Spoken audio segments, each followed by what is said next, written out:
A single mother with 2 kids working full-time at a minimum wage job will only earn enough to cover a third of their living costs. Welcome to Comcast Newsmakers. I'm Ken Ackerman. Joining us is Barb Attridge. She is the Executive Director of Dress for Success Oregon. Thanks so much for being with us. Thank you, Ken. When I hear Dress for Success, and I'm sure it's a stigma most everywhere you go, you think of giving clothes to women so they can go job interview.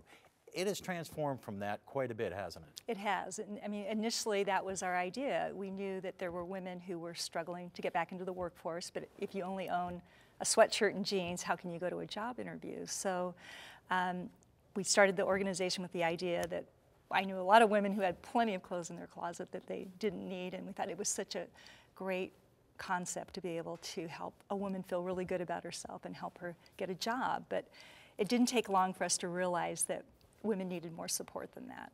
Now, you've helped in how long? How long has Dress for Success been here in Oregon? We are going to have our 15th anniversary on February 1st. And you've helped 16,000 women. More than 16,000. More than 16,000. And this has become an international effort, hasn't it? It has. It's grown rapidly worldwide. We have 130 affiliates around the world now. Now, you know, I mentioned that a woman working full-time, if they're making minimum wage, they're not going to nearly have enough to cover family wage. Is it to the point where if they don't work, they're better off with state benefits? It's sad, but true, because when a woman gets a job, she may be getting help with childcare, transportation, and housing, and as you earn a certain amount of money, those benefits drop off. So you're in this space where when you have a couple of children, you know, to have enough money to pay for childcare and pay for transportation, and those are the things that Dress for Success is working to help women make that transition. And that's what to stay out of the poverty category, what must a woman with, say, 1 child earn to just have a modicum of living? Well, the Oregon self-sufficiency standard for the Portland metro area is $19 an hour. Which is more than twice the minimum wage. It is, and that would be able, you know, so that you could cover your health care costs, child care costs. And that's just 1 child. Mm-hmm. Yes. What other services does Dress for Success provide?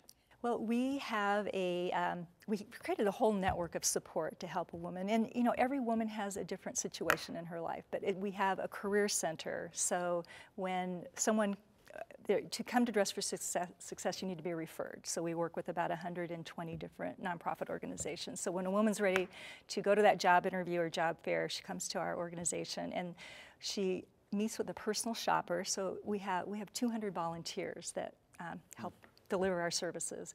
Or she meets with, we have managers, HR managers who actually volunteer their time to work in our career center. So she'll meet with a volunteer who will look at her resume and practice a few interview questions with her, and then we get her dressed in a suit. And it's transformational. You know, especially if you're a woman who's struggling and you don't really have a support system, to have someone that believes in you that you can do this, and start taking small steps. But you know, the suit, we say, it makes a huge difference. You know, it must be nice seeing the transformation from when they first come to them coming back to you, giving you a hug, saying, I've got a job now. Yes, it's wonderful. We had a woman the other day, she made a special trip just to come by, and she was just dancing. You know, she got her job, and it was because of the support that she had that gave her the confidence. Barb Attridge, thank you for joining us on Comcast Newsmakers. We want to thank you for being here as well. We're in Tigard at the Broadway Rose Theater. For the folks here at Comcast Newsmakers, I'm Ken Ackerman. Make it a great day.